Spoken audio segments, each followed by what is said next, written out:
이번 시간은 사업계획서 작성에 대해서 알아보도록 하겠습니다.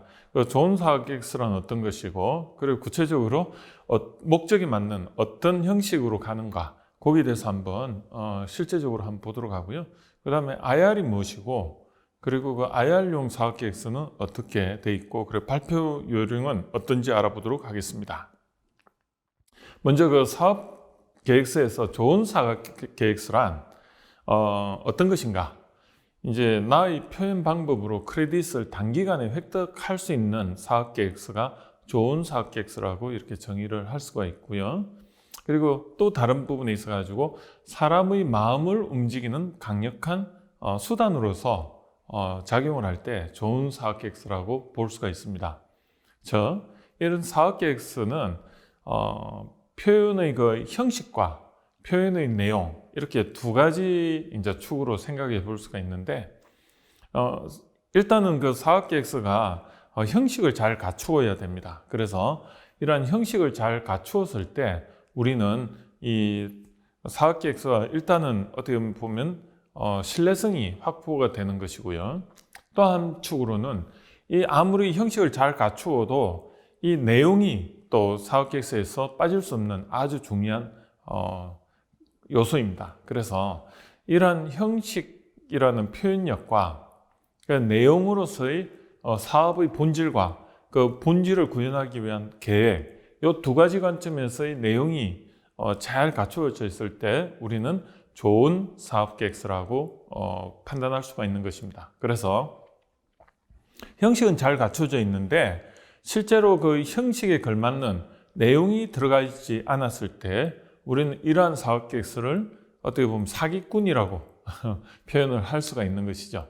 반면에 이러한 형식에 걸맞는 내용도 아주 충실되고 진정성이 있고 실제와 거의 그러한 내용들을 그대로 계획을 반영할 수 있는 좋은 사업계획서일 경우에 우리는 그것을 좋은 사업계획서라는데 그걸 내용과 형식이 사실은 굉장히 중요한 것이라고 볼 수가 있습니다. 그래서 좋은 사업계획서는 형식적으로는 표현이 잘 돼 있어서 전달도 잘 되고 그리고 내용 요소도 빠짐없이 이렇게 잘 들어가 있고요. 그 내용도 또 이렇게 충실하게 진정성 있게 들어가는 좋은 사업계획서가 사실은 필요한 것입니다.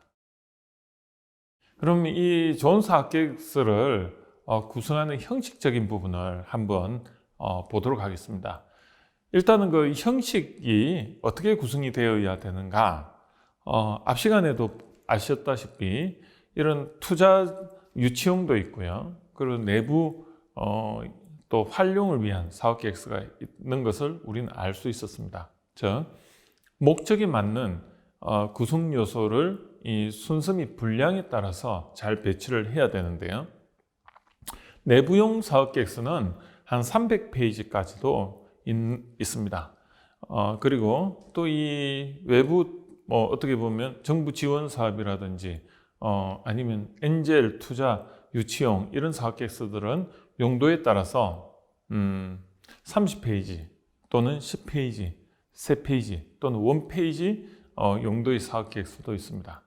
그래서 이런 사업계획서는 굉장히 형식은 다양하다고 볼 수가 있는데 그렇지만 거기에 들어가야 될 내용의 그 본질을 보면 크게 이게 한 4가지로 관점을 볼 수가 있는데 이런 사업계획서는요 크게 저번에 말씀드렸듯이 사업 타당성 분석이라는 부분이 있고 또 한 부분은 실행사업계획서 이렇게 2가지로 나눠질 수가 있는데 이 사업 타당성 분석을 통해서 어떻게 보면 사업성이 있는 걸 확인을 하고 그것을 다시 우리는 구체화시키기 위해서 실행사업계획서라는 게 나옵니다. 그런데 우리가 표현되는 사업계획서는 사업 타당성 분야는 사실은 실행사업계획서에 어떻게 보면 자료로서 이렇게 포함이 되기 때문에 실제로 실행사업계획서 작성을 통해서 그런 사업 타당성까지도 반영이 되는 것을 우리는 알 수가 있습니다.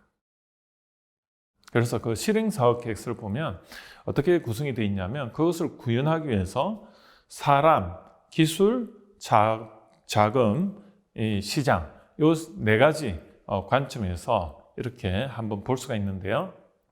이런 사람을 우리는 인력이라고 표현을 할 수가 있고, 그 다음에 기술은 말 그대로 기술이 되고요. 그 다음에 자금, 그 다음에 시장은 마케팅이라고 볼 수가 있는 거죠. 어떻게 판매할 것인가.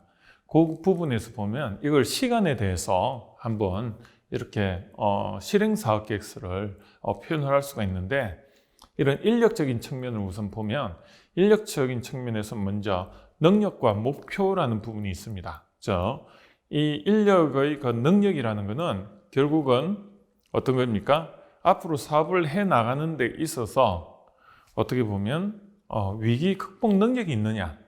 사업이라는 건 결국은 많은 일을 도모를 하고 그리고 문제를 만들어내고 그 문제를 스스로 해결해 나가는 과정에서 그 결과물로서 제품이나 서비스가 구현이 되고요. 그걸 통해서 매출이 일어나고 그 다음에 투자가 일어나고 결국은 기업이 수익이 일어나는 것입니다. 그래서 이러한 것을 우리는 기업가 정신 또는 창업가 정신 또는 다르게 핵심 역량이라고 이야기를 할 수가 있는데, 이 전체적인 부분에 있어 가지고 사람이 거의 한 80%를 차지한다고 해도 과언이 아닙니다. 그래서 이러한 능력이 결국은 이 사업계획서에 잘 표현이 돼야 되는데, 그런 것들이 사실 회사 소개 자료로 이렇게 표현이 되는 것입니다. 그런데 어떤 사업계획서에 보면 이 회사 소개 자료를 정말 표현을 하라고 했더니 이런 위기 극복 능력이 표현이 되지가 않고 말 그대로 그냥 연역입니다. 그냥 이렇고 이렇습니다. 이런 어떤 감흥 없는 이런 회사 소개 자료는 사실 사업계획서와는 사실 맞지가 않습니다. 사업계획서에는 결국은 이런 위기 극복 능력을 표현할 수 있는 어떤 팩트 중심의 그런 회사 소개 자료가 굉장히 중요하다는 것이죠. 그리고 그 안에는 또 인력 채용 계획 같은 것도 사실은 어떻게 보면 이런 능력을 표현해주는 하나의 수단이 될 수도 있고요. 또 정부 지원 사업이나 이런 걸 받을 때 사실 초기 창업자나 예비 창업자는 개발 능력이 전체를 커버할 수가 없습니다. 내가 아무리 아이디어가 좋더라도 그것을 구현하는 것을 내가 어떤 기술은 좀 있을지 모르지만 자본이나 이런 것들이 검증이 안 되었기 때문에 내가 외부의 우수한 인력들을 사실은 우리 인하우스, 내부에 고용할 수 있는 역량이 안 되기 때문에 예비 창업자로서 아니면 초기 창업자로서 어떻게 보면 엔젤 투자를 받거나 아니면 지원을 받아서 진행을 하는 것입니다. 이렇듯 어떻게 보면 이러한 부분을 구현을 하기 위해서는 어떻습니까? 나는 그것을 극복하기 위해서 없는 인력 자원을 극복하기 위해서 외부의 아웃소싱을 인하우스화 시키겠다. 그런 네트워크를 잘 표현을 해야 되는 거거든요. 내가 뭔가 모자라면 그것을 극복하기 위해서 나는 이러한 네트워크를 가지고 있다. 이런 것도 하나의 회사 소개 자료에서 위기 극복 능력이고요. 그런 네트워크의 그 어떤 객관적 증거를 표현하는 것도 하나의 인력에서 굉장히 잘 표현이 돼야 되고 중요한 부분이라고 볼 수가 있고요. 또 한 가지는 어떻게 보면 목표입니다. 이런 목표라는 것은 명확한 비전을 통해 우수한 인력을 유치를 하는 건데요. 회사의 이 목표 안에는 그 미션과 비전이라고 볼 수가 있고요. 결국은 우리 회사가 존재하는 이유고, 이러한 존재하는 이유를 구현하기 위해서 어떻게 보면 우리는 어떤 것을 최종적으로 할 것이고 그 과정에서 무엇을 하겠다, 이런 명확한 비전을 제시를 해야 되고요. 이러한 부분이 사실은 인력을 어떻게 보면 저렴한 노동력으로 어떻게 유지할 수 있는 하나의 원동력이 되는 것입니다. 그래서 이러한 목표를 정확하게 제시를 했을 때 조인트 벤처라든지 이런 걸 통해서 자본적 투자를 받을 수 있는 하나의 긍정적 요소가 되는 것입니다. 또 한 가지는 이 기술이라는 관점인데요. 이 기술은 크게 한 세 가지로 나눌 수가 있습니다. 품질, 가격, 납기. 즉 품질은 퀄리티, 가격은 코스트, 납기는 딜리버리인데, 자, 이러한 것들을 구현할 수 있는 게 사실은 기술이라고 볼 수가 있는 거죠. 그래서 품질이라는 것은 어떻게 보면 프로덕트, 네, 이 프로덕트에는 기능도 있고요, 성능도 있고, 디자인 이런 것들입니다. 이런 것들을 잘 어떻게 보면 표현을 해야 되는데, 여기에는 어떻게 보면 수직적 품질과 수평적 품질 이런 것들이 있습니다. 이것들이 무엇을 의미하냐? 수직적 품질은 말 그대로 가격 대비 가성비를 이야기를 하는 것입니다. 이러한 가격 대비 품질로서 경쟁력을 표현하는 것이고요. 그 다음에 수평적 품질은 아예 새로운 영역에서의 어떤 기능이나 성능, 디자인을 제시하는 것입니다. 이거는 새로운 가치라고 볼 수 있는데 이걸 수평적 품질이라고 보통 이야기를 하는데, 이런 것들이 사실 사업 계획서에 표현이 돼야 되고요. 또 한 가지는 가격입니다. 가격은 어떻게 보면 두 가지 관점인데, 하나는 가격을 싸게, 원가 요소를 싸게 만드는 것도 하나의 기술이고요. 또 하나는 어떻게 보면 고부가가치를 만들기 위해서 남들이 하지 못하는 경험적 기술을 말할 수가 있습니다. 그래서 이러한 가격적 요소는 사실은 기술과 연관되어서 설명이 되어야만 되는 거고요. 그래서 기술이 있느냐? 이 말은 다른 말로 가격을 낮추고 그리고 고부가가치의 진입장벽이 있는 어떤 기술을 확보하고 있느냐? 이 관점에서 설명이 되어야 되는 것입니다. 그 다음에 납기는 딜리버리라고 하는데, 요거는 납기 능력 또는 특허 기술, 이런 두 가지가 필요한데요. 우리가 뭔가를 만들어서 서비스를 만들어서 아니면 제품을 만들어서 어떤 누군가에게 타임 투 마켓을 할 때 결국은 기간을 줄이는 게 굉장히 중요한데, 이런 기간을 줄이는 건 준비가 돼 있다는 것이죠. 어떤 준비가요? 기술적으로 그걸 줄일 수 있는 어떤 밸류 체인을 확보하고 있다. 그렇게 볼 수가 있는 거죠. 이 밸류 체인은 결국은 시간에 대해서 제품을 원재료를 구매해서 제조해서 생산해서 어떻게 보면 납품 아니면 시장에 유통시키고 그러한 과정인데, 이런 것들을 짧게 하려면 이것도 하나의 기술이라는 거죠. 그래서 타임 투 마켓, 정해진 기간 내에 이것을 구현을 해낼 수 있는 밸류 체인을 가지고 있느냐, 이런 것도 하나의 기술입니다. 그래서 기술은 품질, 가격, 납기 이 관점에서 이렇게 또 사업계획서를 구성하고 있고요. 그 다음에 자금인데, 이 자금은 크게 투자를 통해서 어떻게 보면 매출이 일어날 수 있느냐, 그리고 그 투자를 위해서 자금 조달은 어떻게 할 거냐, 이 두 가지 관점입니다. 그래서 자금을 이렇게 매출이나 수익 관점에서는 보니까 우리가 어느 정도 매출이 일어날 수 있고, 이게 급격하게 일어날 수 있는 성장성과 그 안에서 실제적으로 지속 가능성과 이러한 실속 있게 할 수 있는 가에 대해서 설명이 될 수 있어야 되고요. 구체적인 고객이 있느냐, 이런 것들이 포함이 되는 것이죠. 반면에 자금 흐름이나 자금 조달 계획, 이건 뭐냐면 시간에 따라서 자금 소요 및 자금 조달 계획이 구체적으로 표현이 돼야 된다는 것입니다. 이러한 부분은 사실은 그 분야의 전문가가 아니면 이러한 수치가 나오기 힘든 것이죠. 그래서 이러한 수치가 구체화되고 공란 없이 다 표현이 됐을 때 우리는 투자자나 이런 입장에서 보면 이분이 실제적으로 감을 가지고 구체적으로 이렇게 할 수 있는 능력이 있구나, 이런 것을 검토하게 되는 것입니다. 그 다음에 마지막으로 이제 이걸 어떻게 팔 건가 하는 마케팅 역량 관점에서의 시장인데요. 시장 현황과 판매 전략, 이렇게 두 가지로 기술이 되는데, 이 시장 현황은 결국은 전체 사업계획서의 사업 타당성 부분이 시장 현황에 들어가는 것입니다. 이러한 시장 현황에 대해서 전에 내가 이런 실행 사업계획서를 만들기 전에 시장이 어떻다, 시장 트렌드 변화로서 패스트 분석이라든지 STP 분석을 통해서 구체적으로 타겟 고객은 누구고 여기에 대한 개발 목표는 무엇이다, 이런 것들이 표현이 잘 되어야 되는 것이죠.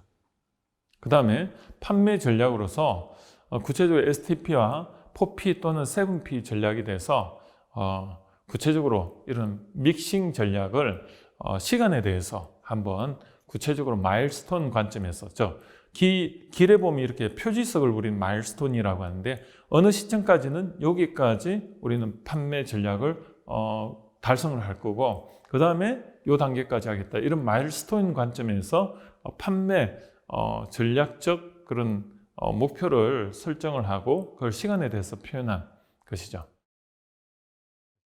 그래서 이렇게 그 사업계획서 형식은 사람, 기술, 자금, 시장 이 관점에서 이런 구체적인 내용들이 들어가야 된다는 것을 알 수가 있습니다. 이거를 한번 좀 압축해서 표현할 방법이 없는가? 이런 것들을 이제 한 원페이지 프로포저라고 하는데요. 원페이지를 제시한다는 건데 그 대표적인 게 NABC 기술법입니다. 원페이지에다가 필요성, 사업의 필요성에 대해서 기술을 하고 그럼 이것을 어떻게 구현을 할 건가 거기에 대한 문제 해결 접근 방식에 대해서 솔루션으로서 고객 가치에 대해서 설명하는 게 어프로치라고 보면 되고요. 그리고 이걸 했을 때 실제적으로 고객은 어떤 효용 가치를 느끼는가 밸류 관점에서 베니핏을 설명을 하고 그리고 컴피티션은 뭐냐면 경쟁사 대비 그러면 이 비즈니스 모델이나 제품이 어떤 경쟁 우위를 가지고 있고 그리고 수익을 낼 수 있는가 이게 컴피티션이라고 보시면 됩니다. 그래서 NABC N은 needs, A는 approach, 그 다음 B는 benefit, 그 다음에 C는 competition 이 관점에서 보면은 이렇게 한 페이지로 하면요 굉장히 좋은 어떻게 보면 IR용 단기적으로 단시간에 고객에게 이렇게 한 페이지로 검토를 할 수 있는 고객이 판단할 수 있는 고객의 관점에서 한번 제안하는 건데 이런 NABC 원페이지 프로포즈가 나온 배경을 보면요 예전에 이거는 뭐 검증되지는 않았지만 이렇답니다. 미국의 뉴욕의 엠파이어 스테이트 빌딩까지 그 최고층까지 올라가는데 시간이 뭐 한 60초 정도 소요가 됩니다. 그러면 1층에서 이렇게 투자자와 투자를 받기를 원하는 사람이 같이 탔을 때 이 NABC 관점에서 60초 동안 그 투자자가 꼭대기까지 자기 사무실에 올라갈 때까지 그 내용을 설명을 하는 데서 이러한 기법들이 나왔다는 이야기도 있습니다. 그래서 그 NABC의 그 예시를 한번 보면요. 렌탈 서비스 비즈니스 모델을 가지고 한번 NABC를 구성을 해보면 그 필요성 관점에서 렌탈 서비스 이용자와 제공업체를 대상으로 한다고 하고요. 이용자는 그다음에 이용자들은 주로 웹 검색을 하는데 최선의 선택을 하기 어려워 한다고 합니다. 제공업체는 고객을 만날 방법이 없어서 키워드 광고에 의존하는 게 이 어떻게 보면 렌탈 서비스의 그 비즈니스 모델의 필요성이라고 이제 할 수가 있고요. 어프로치는 이렇게 고객이나 렌탈 업체가 만날 방법에 대해서 렌탈 역경면 서비스라는 비즈니스 모델을 통해서 이용자는 원하는 제품을 등록하기만 하면 제공업체들이 가격을 역제한하는 방식의 비즈니스 모델, 즉 오토 비즈니스 모델이라고 이제 설명을 하고요. 이걸 했을 때 베니핏으로서 이용자는 서비스가 좋고 가격이 합리적인 업체를 선택할 수 있고 업체는 쉽게 고객을 확보할 수 있음으로 해서 양자 간의 어떤 이걸 그 투사이드 마켓이라고 하는데요. 양면 시장이라고 하는데 이런 양면 시장에서의 그 베니핏을 제공한다고 하고요. 그 컴피티션 관점에서 경쟁력은 아직 유수한 서비스가 이렇게 없다고 하고요. 신속히 시작하여 규모의 경제를 달성하면 좋겠다. 이런 것들이 NABC에 들어가면 굉장히 좋은 원페이지 프로포즈 사업계획서라고 볼 수가 있는 것이죠. 그래서 사업계획서를 그러면 이러한 사업계획서를 작성하는 데 있어 가지고 요령을 한번 보니까 전체 목차 구성 및 작성 방향 설정을 먼저 해야 되고요. 그 다음에 두 번째가 시장 분석 및 계획을 수립해야 되고 세 번째가 계량적으로 분석을 해야 되고 네 번째가 내용 작성 및 편집 이렇게 구성이 된다는 것이죠. 이런 프로세스를 거치면 사업계획서로서 어떻게 보면 기본 원칙을 지키면서 사업의 특성과 용도에 맞게 창의적으로 작성을 할 수 있다는 것입니다. 그래서 첫 단계에서 보면 전체 목차 구성 및 작성 방향 설정. 제가 이렇게 사업계획서 구성 요소에 대해서 사업 타당성 분석과 실행 사업계획서라는 그런 요소에 대해서 설명을 드렸는데요. 그러한 목차에 맞는 그리고 그것이 의도하는 어떤 내용에 맞는 어떤 내용들을 일단 채워 넣습니다. 그래서 작성 목적 및 방향을 정하여 적절한 사업계획서의 종류를 선택을 먼저 하는데요. 내부 진단용이다. 그럼 한 300페이지까지도 작성할 걸 고려하고 풀로 이렇게 먼저 작성을 합니다. 그 다음에 사업 내용에 맞는 전체적인 목차를 구성을 하고요. 제품 내용, 서비스론, 사업 모델을 통해서 이렇게 자료를 점검하게 되고요. 그리고 양식이 정해진 경우에 작성에 필요한 내용들을 채워넣게 됩니다. 두 번째 단계가 시장 분석 및 계획 수립인데 시장, 기술, 경쟁사 등의 그 동향 및 특징을 조사를 하고요. 조사된 내용을 이렇게 하나의 표로 이렇게 만들면 굉장히 좋습니다. 그래서 좌측에는 어떻게 보면 비교 항목들을, 그리고 우측에는 이렇게 A, B, C 뭐 이런 식으로 해서 제품이라든지 아니면 서비스 모델 또는 경쟁사의 그 이름을 적어서 거기에 대한 비교 항목에 따른 특징들을 이렇게 적어 나가게 되는 것입니다. 그리고 조사된 내용을 그 다음에 이제 분석을 해서 그 최종적으로 제일 우측에 우리의 그 사업을 하려는 그 비즈니스 모델이라든지 서비스에 대해서 이렇게 경쟁자 대비해서 보니까 장점은 그대로 우리가 차용을 하고, 그리고 경쟁자들이 하지 못하는 부분은 우리가 그것을 어떻게 보면 하게 되면 그게 차별화 포인트가 되는 것입니다. 그것이 우리 사업의 방향이 될 수도 있고 그것이 실행 목표가 되는 것입니다. 자, 그 다음에 이제 세 번째가 이제 이러한 것을 통해서 계량 분석을 하게 되는데요. 이게 어떻게 보면 이제 어느 정도 백그라운드가 자료가 만들어지면 그 다음에 사업 타당성 분석이라고 보시면 되는데, 이 사업을 구체적으로 해야 될 건가 말아야 될 건가에 대한 레퍼런스를 만드는 것이라 보시면 됩니다. 기업 가치가 있을 것인가, 그거는 결국은 앞으로 일어날 그 손익에 대해서 현재로 그것을 환산해서 NPV, 즉 Net Present Value를 도출해서 이것이 은행 금리보다는 어떻게 보면 높아야지 우리는 사업을 하는 것입니다. 이렇듯 이런 계량 분석을 통해서 어떻게 보면 투자 계획, 매출, 비용 계획, 손익 분석 등을 이제 실시하게 되는데, 이걸 통해서 우리는 문제점도 점검하고 그리고 또 실행 계획을 수정하는 그런 피드백까지 과정을 거치게 되고요. 그리고 이런 목표라는 수치, 내가 생각했던 수치가 나오기 위해서 무엇을 조정을 할 건가, 이런 것들을 계속 이렇게 피드백을 통해서 반복을 해서 이렇게 보면 구체화시켜 나가는 과정이라고 보시면 되고요. 네 번째가 이제 이렇게 사업 타당성 분석이 돼 있고 경쟁사 분석도 돼 있고 시장 현안도 나와 있으면 마지막으로 이제 이런 걸 가지고 사업 타당성 분석을 실행했던 그 결과물들을 잘 작성을 하고, 그 다음에 실행 사업 계획서로서 목차에 맞도록 이렇게 이제 채워 나가고요. 그리고 목차 순서에 상관없이 나중에는 목적이 맞는 그런 사업 계획서로 편집을 하게 되는 것입니다. 그 다음에 마지막으로 이런 서체나 글자 크기, 색상 등을 통일해서 편집을 하는 과정을 거치게 되는 것입니다. 사업 계획서 이제 발표 요령을 한번 보겠는데요. 이 사업 계획서 발표 요령은 이렇게 제시된 사업 계획서를 투자자는 이미 보고 있습니다. 그러면 이 사업 계획서에 대해서 투자자의 관점에서 어떤 것이 가장 중요할까, 그렇게 보고 싶어하는 부분이 무엇인가, 그 부분을 중심으로 먼저 배치를 해서 발표를 하고, 그리고 나중에 그 Q&A 시간, 즉 질문에 대해서 답변을 할 때 그 뒷부분, 발표하지 못한 부분까지 레퍼런스로 두었다가 하는 것이 가장 효과적이라고 저는 판단하고 있습니다. 그래서 중요한 거는 이 발표보다 Q&A 시간에 이 투자자나 심사자의 그 관점을 잘 파악을 하고요.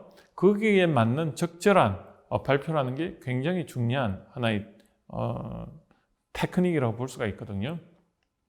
그래서 이렇게 IR 참가자 중 대다수는 이 대답 때문에 사실은 투자 유치에 실패하는 경우가 많습니다. 그래서 발표 시에 비즈니스 모델을 설명은 최대한 간결하게 하고요.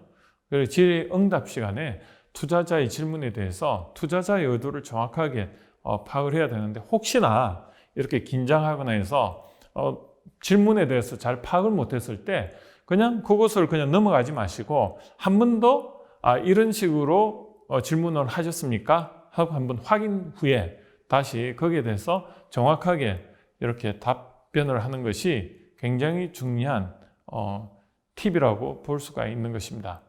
그리고 사업계획서 발표 시 약점이나 단점을 숨기는 것보다는 적절한 해결 방안을 어떻게 보면 준비하고 있는 것을 이렇게 어필하는 것이 중요합니다.